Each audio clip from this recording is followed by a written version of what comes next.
to Free Media. I'm Amber Duke. And I'm Robby Soave. Friends? Who needs them? According to Mark Zuckerberg, the need for real-life friends could soon be replaced by AI friends. Does that sound creepy? Listen to this.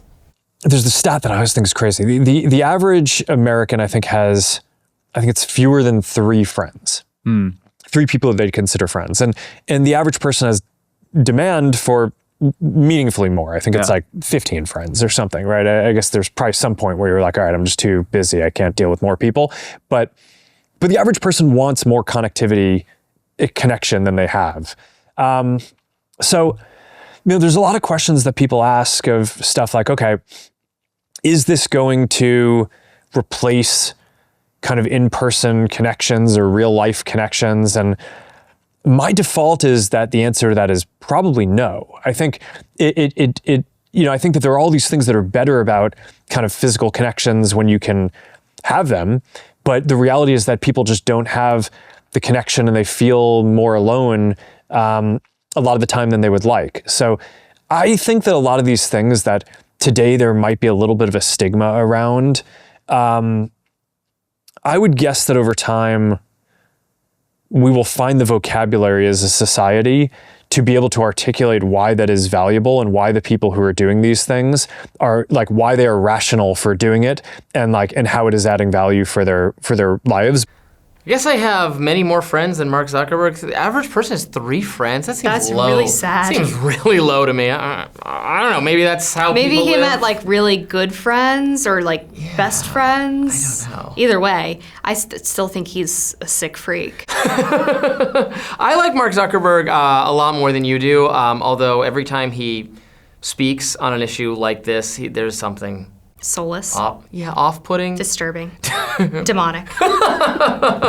Oh, poor Mark Zuckerberg. I don't think. I am more on the. I push back on a lot of panic about tech and social media, but I am cognizant of the way it can be a replacement for in-person, real-life interaction that is, I think, not negative for everyone, but can have negative effects for a lot of people. And I think parents, families, schools should make choices with that in mind. I think limiting, amount of screen exposure is a good idea. I wouldn't do it at the level of government, but it's fine for people to make that choice. I don't want to live in a world where we're just we're AI friends. I mean, I think that there are some people who are completely asocial or suffering severe, debilitating, social adjustment maladies that this will be a perfectly fine service for them to have someone to talk to. But for most people, I don't think it's an improvement on your life at all. Yeah, and I just don't buy his claim that this would be a supplement to rather than a replacement for real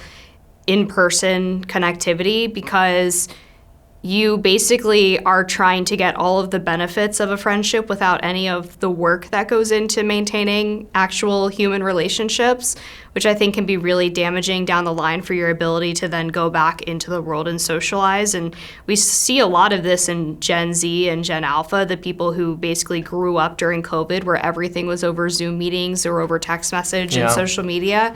These people can't even order a frickin' pizza, Robby. Yeah, I mean, I'm totally against that. I mean, that was forced on them by government decision making.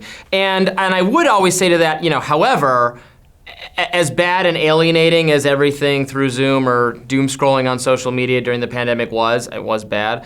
I think people would have been even more miserable if they didn't have those things and were just forced to rock back and forth silently in their rooms without at least some connection.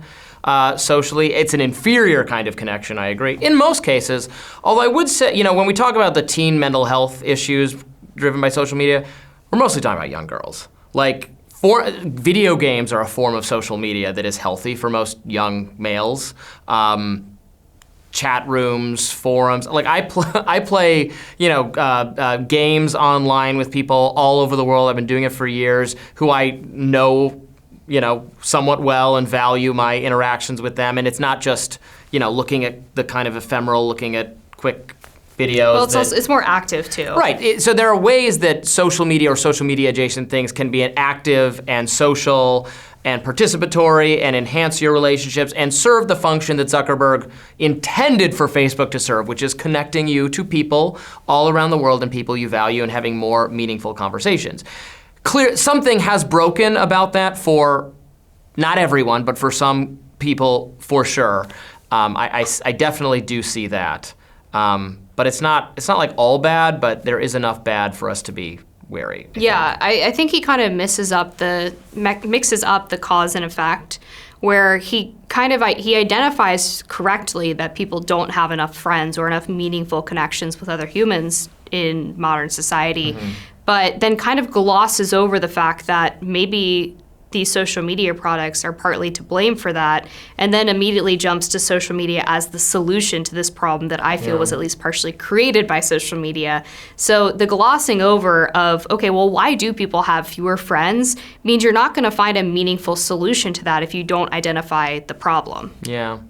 It's just, but I'm always, what stops me though from committing to the social media is, like, maybe it's a partial cause, but that it's really the cause is that then I just go back to I can't help but go, well, but they said the TV was making us addicted and no one's going to do anything. And before that they said the radio, and they said that about every new intervention in the communication space, that now we're all doomed as a society, and it's just always been disproven. So that's the pause I have about.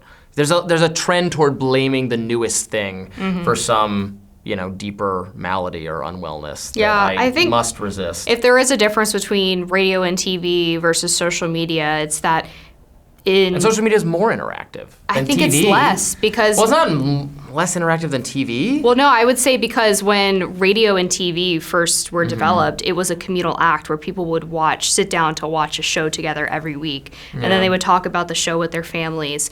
And actually, I think the modern function of like streaming and Netflix and all of those types of ways to watch content has actually created that problem that people thought TV was in the early days, because now it is like a lonesome, habitual, binging type activity rather than a communal one. So I guess, I mean, I do share, I see a lot of short, funny videos on Instagram and other things, and I share them with with my friends all the time, and we laugh at them, and it is, for me, interactive. I accept that that's just not the case for everyone, but I would suddenly yanking that away from everyone, what I do not think would increase human interaction, but it's about setting healthy boundaries for yourself and for others. Yeah, like the infinite scroll on the short, funny videos on Instagram, I think is more of the problem than those existing in the first place. Yeah, I do sometimes, find myself, wow, I just killed 45 minutes, and I would have rather spent that 45 minutes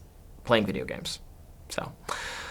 Interesting conversation, Amber. Thank you. Thanks for watching. We will have more free media for you tomorrow. We always appreciate your thoughts and your comments. Please feel free to leave them. How is social media affecting your health? See you later.